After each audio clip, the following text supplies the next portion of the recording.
Hello guys, welcome to my channel. Today we are going to see how to fix Minecraft failed to connect to the server, failed to log in, invalid session, try restarting your game and launcher.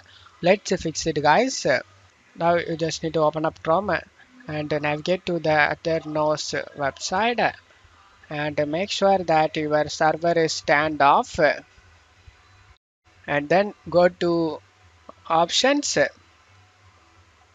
and scroll down and you just need to turn on this cracked.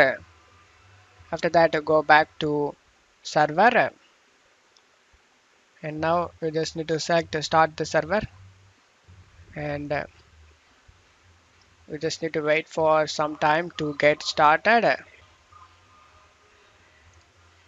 After starting the server you just need to go back to Minecraft and you can play the game without having any problem.